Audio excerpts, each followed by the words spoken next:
चलिए आज रेंज का ही लेक्चर होगा। और प्रीवियस लेक्चर में हम लोग रेंज के बारे में पढ़े थे कि फंक्शन वैल्यू को हम लोग रेंज बोलते हैं। और रेंज में एक्चुअली हम लोग करते क्या है कि डोमेन पुट करके हम लोग चेक करते हैं कि आउटपुट क्या क्या आता है। और आपको एक बहुत अच्छा चीज़ सिखाए थे कि y का फंक्शन अगर x के टर्म में रहता है तो रेंज निकालने के लिए आप क्या करें, x का फंक्शन y के टर्म में बना दें। जिसमें हम लोग कुछ बेसिक्स फंक्शन का रेंज पढ़े थे, लीनियर अपॉन लीनियर फंक्शन का रेंज पढ़े थे, और ax² plus b upon cx² plus d के फॉर्मेट का एक क्वेश्चन किए थे। एक क्वेश्चन और करेंगे।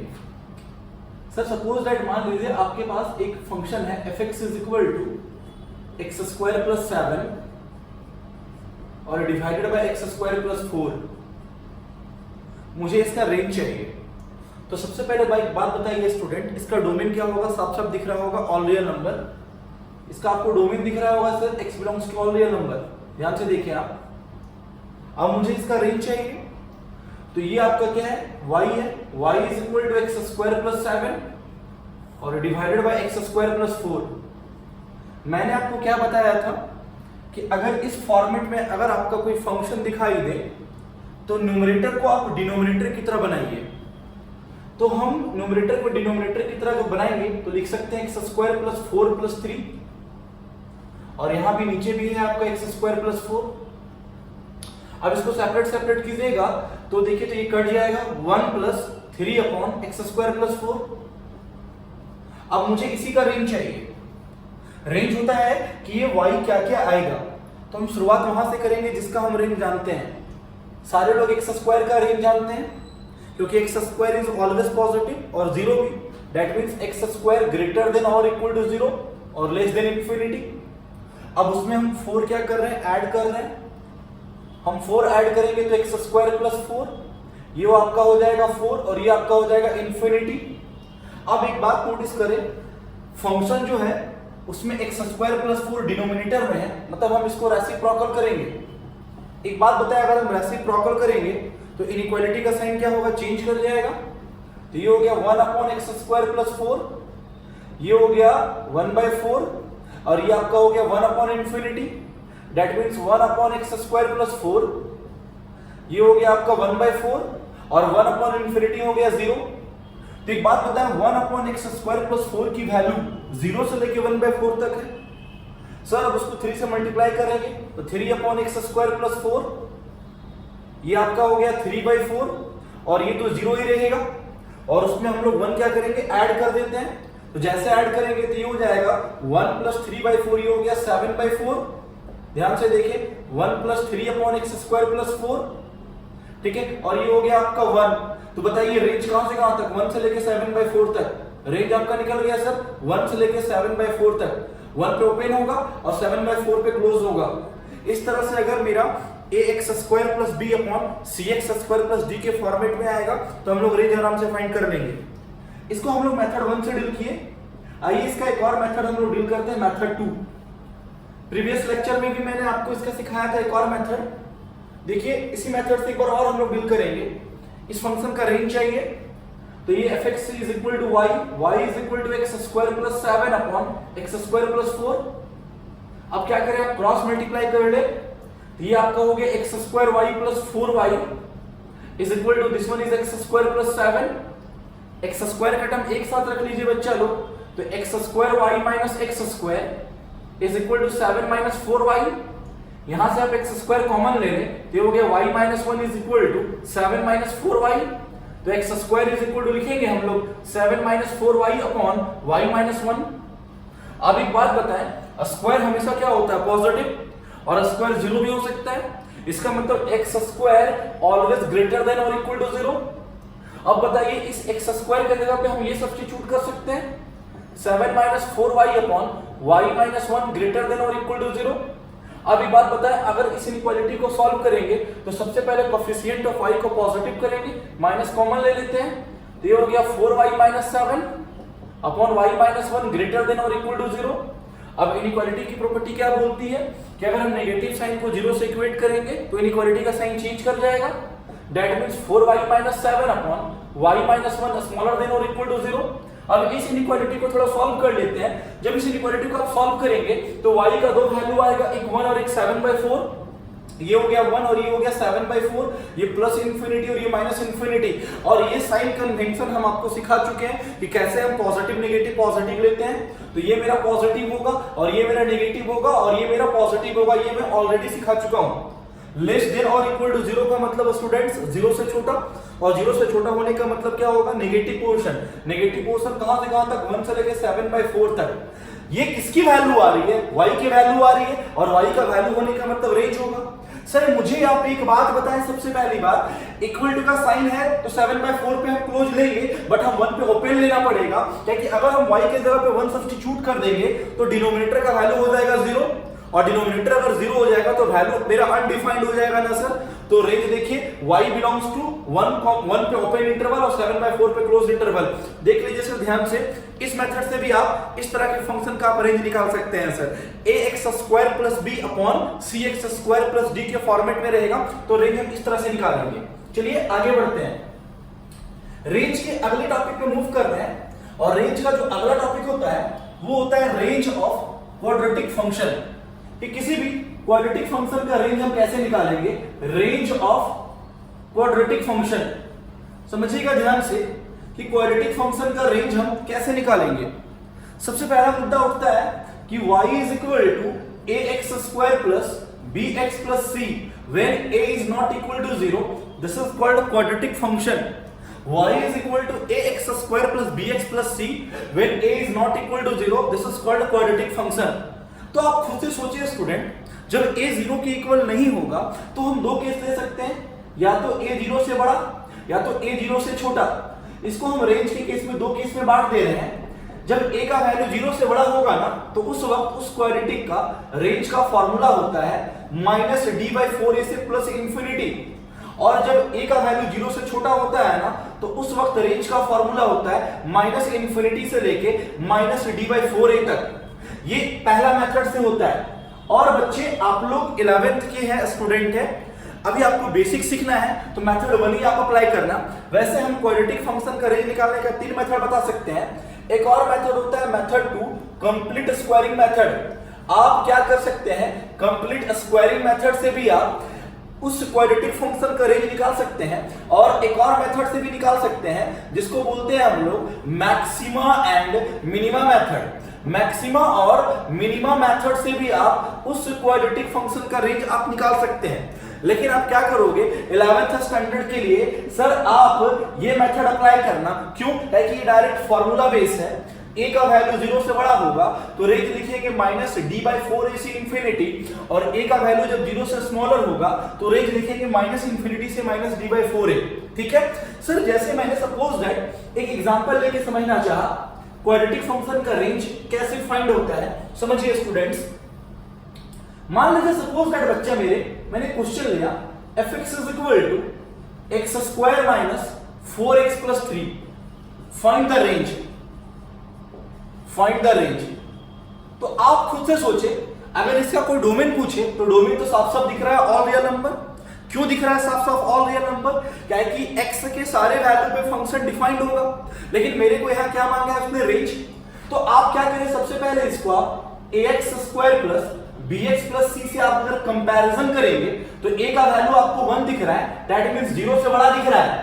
कोई कंफ्यूजन नहीं होना चाहिए, a का वैल्यू 0 से बड़ा दिख रहा है, तो सबसे पहले आप क्या करें, d निकाल दें। सर याद करें d की वैल्यू होती है b² - 4ac, b का वैल्यू है -4 का होल स्क्वायर, और 4 × 1 × 3, दैट मींस ये हो गया 16 - 12, वैल्यू आपका आ गया 4। ध्यान से देखिए, मैंने क्या बताया कुछ देर पहले कि अगर किसी क्वाड्रेटिक फंक्शन का रेंज निकालना हो तो आप 11th स्टैंडर्ड के बच्चे लोग पहला मेथड यूज कीजिए। और पहला मेथड में मैंने फॉर्मूला मेथड सिखाया कि अगर a का वैल्यू 0 से बड़ा होगा, लैंग्वेज पकड़िएगा, तो उस केस में अगर आप रेंज लिखते थे तो लिखते थे क्या बताइए, -d/4a से इंफिनिटी तक। -4 रहने दीजिए, d का वैल्यू आपका 4 है, सर a की वैल्यू 1 छिपी हुई है, से इंफिनिटी। सर 4 4 कट गया, रेंज आपका आ गया -1 से लेके इंफिनिटी तक। इस क्वाड्रेटिक फंक्शन का रेंज होगा -1 से लेके इंफिनिटी तक। अगर आप इसको दूसरे मेथड से भी देखना चाहते हैं तो आपको हम दिखा देते हैं सर, सेम ही आएगा। क्या अलग अलग मेथड से बनाएंगे तो अलग अलग रेंज तो नहीं निकलेगा ना सर, फंक्शन का रेंज तो भी फिक्स होगा। तो इस फंक्शन की रेंज निकली -1 से इंफिनिटी जब मैंने डी वाला कॉन्सेप्ट यूज किया। लेकिन मैं सबसे अच्छा मेथड मानता हूं कंप्लीट स्क्वायरिंग मेथड। क्यों? उससे टॉपिक पे फील आता है कि हाँ ऐसा हो रहा है। तो हम 10th क्लास में ही हम लोग किसी भी क्वाड्रेटिक फंक्शन को कंप्लीट स्क्वायर करने के लिए सीखे थे। आइदर ये a प्लस बी के होल स्क्वायर में जाता है या तो a माइनस बी के होल स्क्वायर में जाएगा। तो मैं क्या किया, सबसे पहले बार एक्स स्क्वायर माइनस 4x और प्लस 3 प्लस 1 और एक माइनस 1, एक प्लस 1 और एक माइनस 1 मैंने खुद से किया। अब एक बात बताएं, इस पूरे टर्म को मैं मिला के लिखूं x square minus 4x plus 4 minus 1। ध्यान से देखें, इस x square minus 4x plus 4 को मैं लिख सकता हूं x माइनस 2 का होल स्क्वायर। तो ये आपका हो गया x माइनस 2 का होल स्क्वायर माइनस 1। अब मुझे एक बात बताएं, आपको रेंज चाहिए। रेंज का मतलब होता है कि फंक्शन क्या क्या आएगा, फंक्शन के वैल्यू को ही हम लोग रेंज बोलते हैं। तो इसका मतलब ये क्या क्या आएगा वही इस फंक्शन का रेंज कहलाएगा। तो आप एक कॉमन सा सेंस लगाएं कि c का स्क्वायर ऑलवेज पॉजिटिव, स्क्वायर हमेशा पॉजिटिव होगा। और ध्यान से देखिए कि 2 डालने पे ये 0 भी जा सकता है। दैट मींस ये ग्रेटर देन और इक्वल टू 0 और लेस देन इंफिनिटी। और उसमें हम 1 क्या कर रहे हैं, माइनस कर रहे हैं सर। तो दैट मींस x माइनस 2 का whole square minus 1 greater than और equal to 0 minus 1 less than infinity minus 1। तो x माइनस 2 का whole square minus 1 greater than और इक्वल टू माइनस 1 और लेस देन इंफिनिटी। साफ साफ आपको दिख रहा होगा रेंज आपका आ गया -1 से लेके इंफिनिटी। देखिए मैंने कंप्लीटिंग स्क्वायरिंग मेथड से भी मैंने इस फंक्शन का रेंज निकाल दिया -1 से इंफिनिटी। स्टूडेंट एक और मेथड होता है मैक्सिमा एंड मिनिमा मेथड। बस बोल दे रहे हैं बच्चा मेरे, जब आपको डेरिवेटिव सिखाएंगे ना मैक्सिमा मिनिमा मेथड को डील करने के लिए सबसे पहले आपको कैलकुलस का एक टॉपिक पढ़ना पड़ेगा, डिफरेंशिएशन, तभी आप बना पाओगे। मैं आपको सिखाऊंगा जब आप डिफरेंशिएशन सीख लोगे। तो अभी आपके पास 2 मेथड है सर, देख लीजिए। मैं आपको कोशिश कर रहा हूं कि हर टॉपिक पे 2 मेथड से डील करने का, कोई कंफ्यूजन नहीं होना चाहिए। चलिए एक और क्वेश्चन लेके चलते हैं, समझिए। मान लीजिए मैंने एक और क्वेश्चन लिया। मैंने क्वेश्चन क्या लिया, fx is equal to -x square plus 5x minus 6। बोलो फाइंड रेंज, है ना। तो हम लोग आराम से फाइंड कर सकते हैं बच्चा। अगर आप इसे कंपेयर करें y is equal to ax square plus bx plus c से, तो आपको दिख रही होगी a की वैल्यू -1 मतलब 0 से छोटा। और अगर a 0 से छोटा होगा तो याद करें रेंज का फॉर्मूला था -इंफिनिटी से लेके -d/4a तक। तो पहले मैं क्या करता हूं, d निकाल लेता हूं बच्चा। d का वैल्यू हो गया b square minus 4ac। b की वैल्यू है 5 का स्क्वायर। सर a की वैल्यू -1 और c की value -6। This one is 25 minus 24, value आपका आ गया 1। मैंने क्या सिखाया था कि आपको मेथड 1 से ही यूज करना है, जल्दी बनेगा। a अगर 0 से छोटा होता है तो रेंज मैंने क्या लिखवाया, -इंफिनिटी से लेके -d/4a तक। यूज कर लीजिए, -इंफिनिटी को रहने दीजिए, माइनस है यहां पे। d की वैल्यू 1 है और a की वैल्यू -1 है। सर आ गया आपका -इंफिनिटी से लेके 1/4 तक। इस क्वाड्रेटिक फंक्शन का रेंज निकल गया -इंफिनिटी से लेके 1/4 तक। तो आई थिंक अगर अब आपको क्वाड्रेटिक फंक्शन का रेंज निकालने के लिए पूछा जाएगा तो आप आराम से बना लेंगे सर, कोई कंफ्यूजन नहीं होगा सर। आपको 100% कंफ्यूजन नहीं होना चाहिए। चलिए सर टॉपिक को आगे लेके बढ़ते हैं और समझिए रेंज को लेके डिस्कस कर रहे हैं अभी। जब रेंज आपका बेसिक फिनिश हो जाएगा तो हम लोग आगे मूव करेंगे सम इंपॉर्टेंट रियल फंक्शंस पे। सर वैसे क्वाड्रेटिक फंक्शन पे रेंज और बहुत सारे क्वेश्चंस बनते हैं, बट सर अभी आप 11th स्टैंडर्ड में हैं, आपको हम 11th स्टैंडर्ड का ही पढ़ा रहे हैं अभी हम। वैसे अगर आप बोलो तो ये 11th स्टैंडर्ड में भी नहीं आता है, लेकिन फिर भी मैं आपको पढ़ा रहा हूं। आगे जाके आपको मेंस के एग्जाम पे, एनडीए के एग्जाम में यूज होगा। जब ये सब सारा क्लियर कर लोगे ना जब आप सारा, तो आपको हम और इसका लेवल बहुत आगे लेके चलेंगे। ठीक है, तो पहले अभी टॉपिक क्लियर कीजिए। अब यहां से एक फॉर्मेट आता है f x is equal to a x plus b upon c x square plus d. इस तरह के फंक्शन का रेंज कैसे फाइंड करेंगे, हाउ टू फाइंड रेंज। तो थोड़ा कंसंट्रेशन लेवल बढ़ाइएगा, ये टॉपिक बहुत ही दमदार है। सबसे पहले एक बात याद करें आप, किसी भी क्वाड्रेटिक का रूट्स रियल कब होता है, जब d greater than 0 and d equal to 0। दो ही केस में उस क्वाड्रेटिक का रूट्स रियल होता है। d लेस देन 0 में रूट्स इमेजिनरी भी होता है, रूट्स इमेजिनरी होता है, जो आपको हम प्रीवियस क्लास में ऑलरेडी सिखा चुके हैं। लेकिन सर मैटर ये उठता है कि आप यहां पे d का कॉन्सेप्ट कैसे यूज करेंगे। देखिए कैसे यूज करेंगे, समझा रहे हैं। सपोज दैट किसी ने पूछा कि एक फंक्शन है f x is equal to x upon x square plus 1, और उसने आपको पूछा कि इसका आप रेंज फाइंड कीजिए। इस तरह के क्वेश्चन को हम कैसे बनाएंगे, इस तरह के क्वेश्चन को भी हम दो मेथड से बना सकते हैं, लेकिन दूसरा मेथड अभी आपको नहीं बता पाएंगे बाबू। दूसरा मेथड तभी डील कर पाएंगे जब आप डिफरेंशिएशन सीखोगे। सबसे मुद्दा पहले उठता है, तो बेसिक मेथड से कैसे बनाएंगे, आइए समझते हैं। y is equal to x upon x square plus 1, एकदम आराम से। पहले आप एक बात सोच के सारे लोग बताइए, इस फंक्शन का डोमेन आपको दिख रहा होगा स्पष्ट तरीके से, x belongs to all real number. खुद से फिल करके देख लीजिए कैसे दिख रहा है x belongs to all real number, क्योंकि x के जगह पे आप कोई भी एलिमेंट डालोगे, स्क्वायर हमेशा पॉजिटिव होगा, और पॉजिटिव में कुछ एलिमेंट अगर आप ऐड करेंगे तो भी पॉजिटिव होगा। दैट मींस डिनोमिनेटर x के किसी भी वैल्यू पे जीरो नहीं जाएगा, और जब डिनोमिनेटर जीरो जाएगा ही नहीं, दैट मींस y मेरा कभी अनडिफाइंड होगा नहीं, तो दैट मींस डोमेन मैंने लिखा x belongs to all real number. चलिए मेरा मेन मुद्दा है कि इसका रेंज कैसे फाइंड किया जाएगा। क्रॉस मल्टीप्लाई कर ले सर आप, एक्स स्क्वायर वाई और plus y is equal to x, इसको इधर ले आइए sir, x square y minus x plus y is equal to 0। थोड़ा ध्यान से फील करें और समझे, ये आपको एक क्वाड्रेटिक इक्वेशन बनता हुआ दिखाई दे रहा होगा, और इस क्वाड्रेटिक इक्वेशन में a की वैल्यू y दिख रही है, b की वैल्यू -1 दिख रही है, और c का वैल्यू y दिख रहा है। अब एक बात बताएं, ये क्वाड्रेटिक इक्वेशन में कन्वर्ट किससे हुआ, इस फंक्शन से ही हुआ, और इस फंक्शन का डोमेन क्या है, ऑल रियल नंबर। तो आप एक बात बताएं कि किसी भी क्वाड्रेटिक का रूट्स रियल कब होता है। रूट्स कहने का मतलब x की वैल्यू, किसी भी इक्वेशन का रूट्स निकालने का मतलब क्या हुआ, x का वैल्यू, और इस क्वाड्रेटिक इक्वेशन का रूट्स रियल है। रूट्स रियल कब होता है सर, जब d इज ग्रेटर देन और इक्वल टू 0, या तो d 0 से बड़ा होगा या तो d इक्वल टू 0 होगा। अब मुझे एक बात बताएं, d की वैल्यू होती है b square minus 4ac greater than और इक्वल टू 0। b के जगह पे डाल देंगे -1, तो -1 की होल स्क्वायर। सर a के जगह पे डाल देंगे y, और c के जगह पे डाल देंगे y ग्रेटर देन और equal to 0। 1 minus 4y square greater than और इक्वल टू 0। याद कीजिए आप, माइनस कॉमन लेके हम लोग इनइक्वालिटी का साइन क्या करेंगे, चेंज कर देंगे, तो 4y square minus 1 smaller than equal to 0। और स्टूडेंट मैंने इसे आपको सॉल्व करने के लिए सिखाया था, इसको लिखेंगे 2y का होल स्क्वायर, इसको लिखेंगे 1 का होल स्क्वायर स्मॉलर देन और इक्वल टू 0। अब इसको हम लोग सॉल्व कर लेंगे। आइए सॉल्व करते हैं सर, इधर देखिएगा, सॉल्व करने जा रहे हैं सर।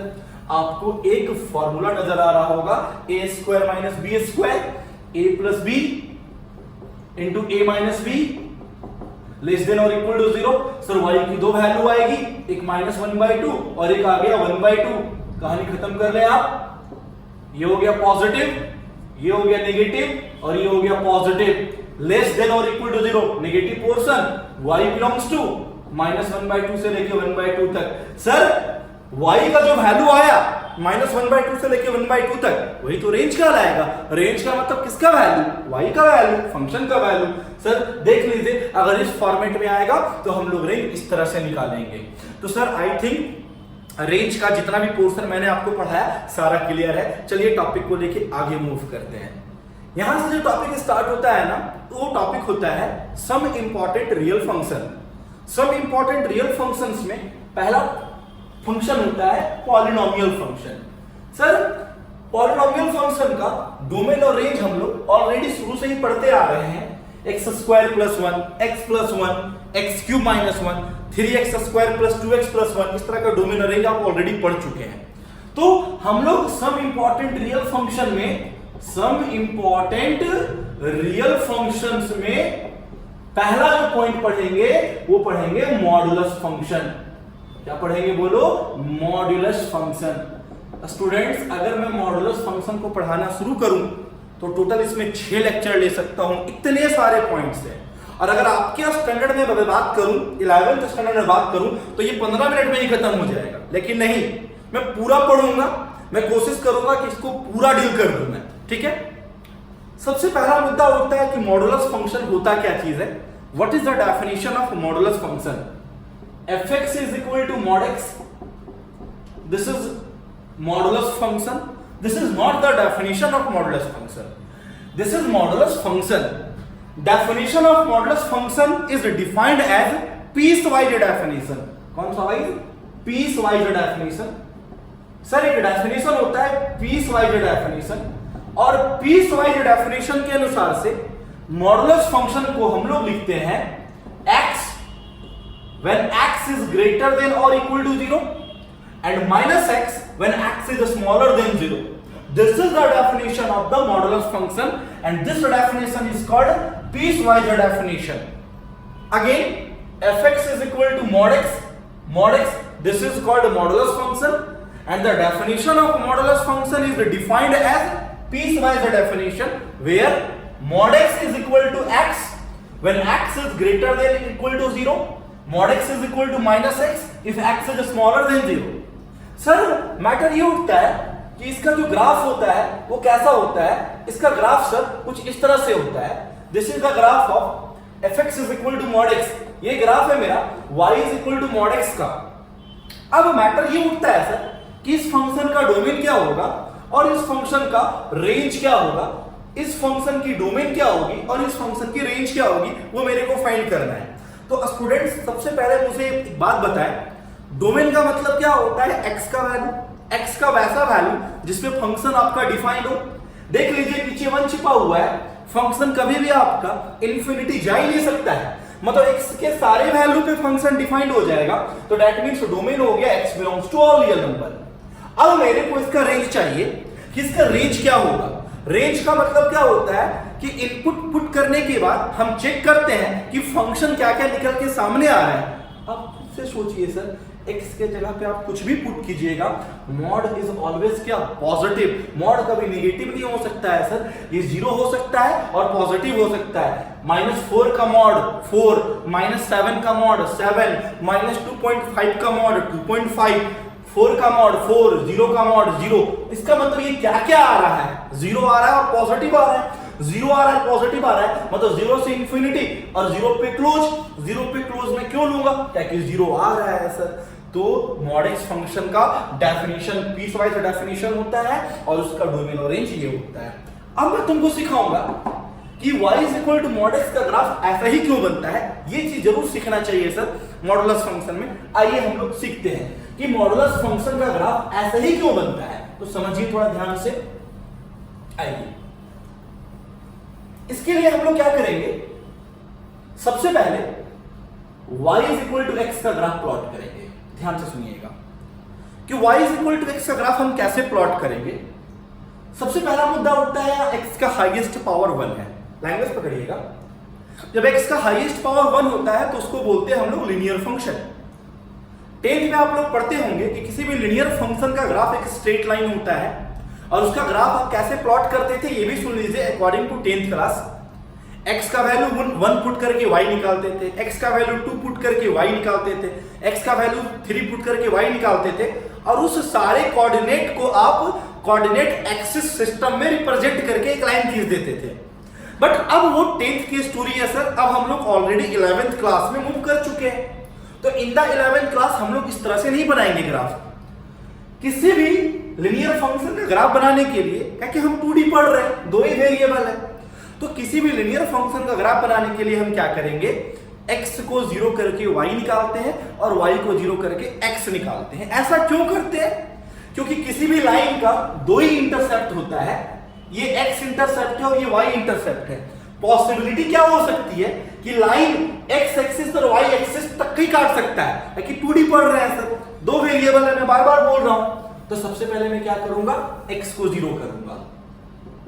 जैसे x को 0 करोगे तो y का वैल्यू आ गया 0, कोऑर्डिनेट क्या हो गया 0,0। ध्यान से देखें, अब क्या करेंगे, y को 0 करेंगे।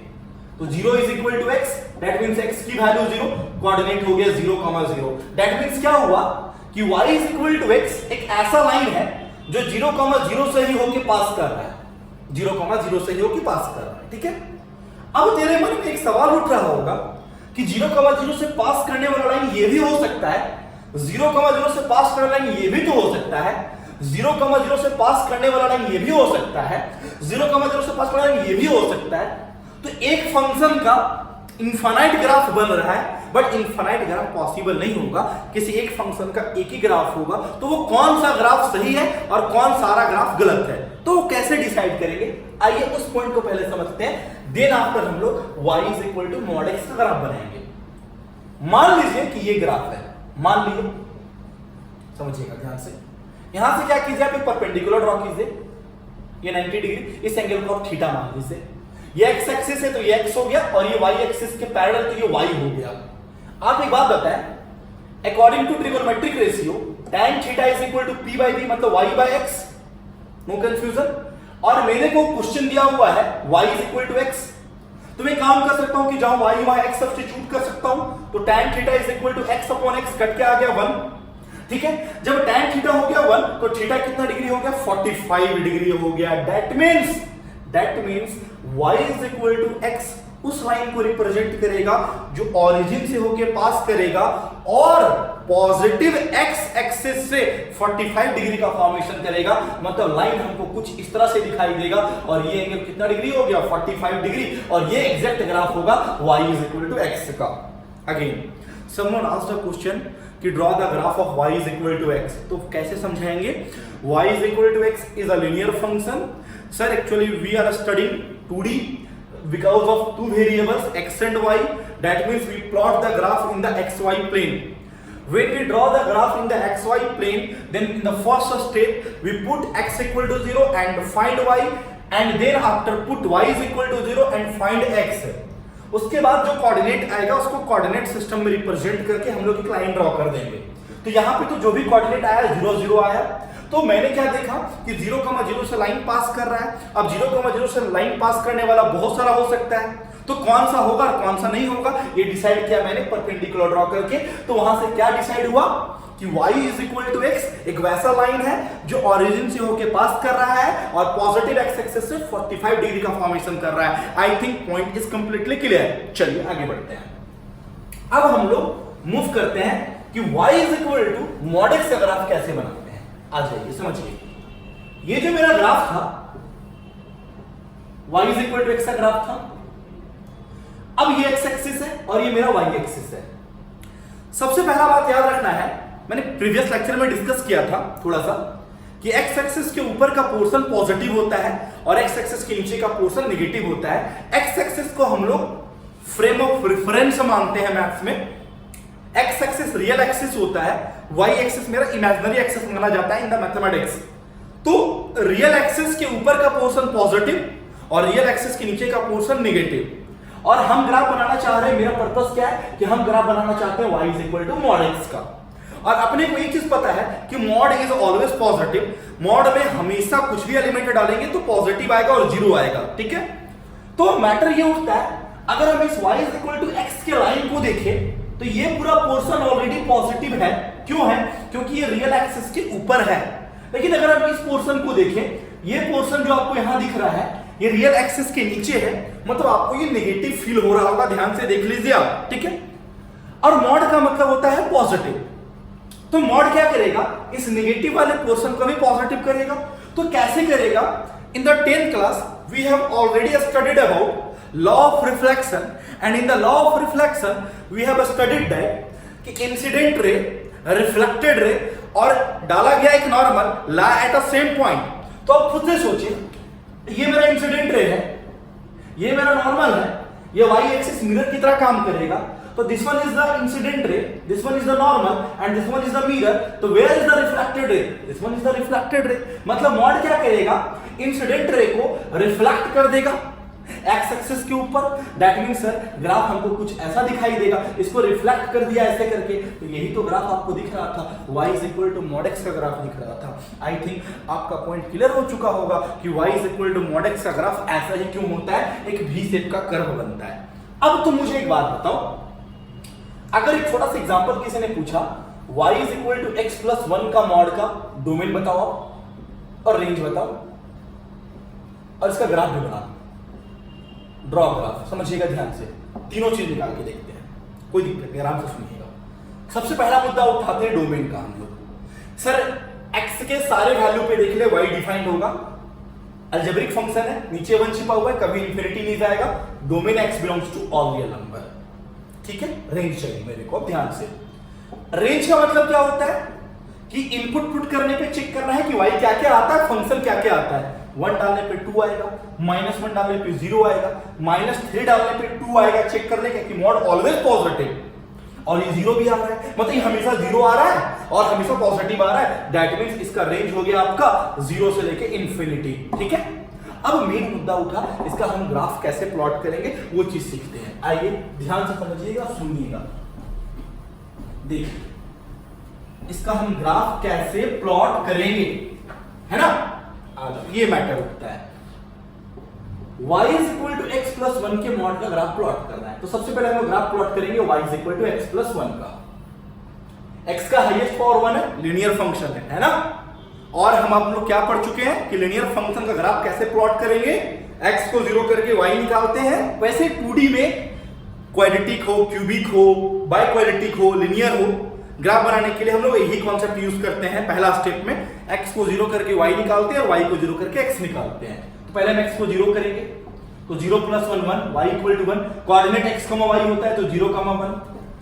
अब हम y को 0 करेंगे, x प्लस 1 इक्वल टू 0, तो x का वैल्यू आ गया -1, कोऑर्डिनेट हो गया -1, 0। ग्राफ को सही से प्लॉट कीजिए, 0, 1 यहां होगा y एक्सिस पे, -1, 0 नेगेटिव x एक्सिस पे होगा, ऐसा बन गया ग्राफ। ये ग्राफ किसका है, y is equal to x plus 1 का है। मेरे को किसका ग्राफ बनाना है, y is equal to x plus 1 के मॉड का। मॉड क्या करता है स्टूडेंट, नेगेटिव पोर्शन को भी पॉजिटिव में भेजता है ना। तो नेगेटिव पोर्शन कौन होगा, जो रियल एक्सिस के ऊपर होगा कि नीचे, नीचे, ध्यान से देखिए नीचे ये वाला है। तो सर ये इंसिडेंट रे, ये आपका हो गया नॉर्मल, तो वो हो जाएगा आपका रिफ्लेक्टेड रे, मतलब कुछ इस तरह से आपको ग्राफ दिखाई देगा, कुछ इस तरह से ग्राफ दिखाई देगा। तो आई थिंक इस तरह से अगर कोई भी मॉडुलस फंक्शन पे प्रॉब्लम आता है डोमेन, रेंज और ग्राफ का, तो बना लोगे सर। चलिए आज के लिए फिर यहीं तक, अगले लेक्चर में हम लोग फिर मिलते हैं।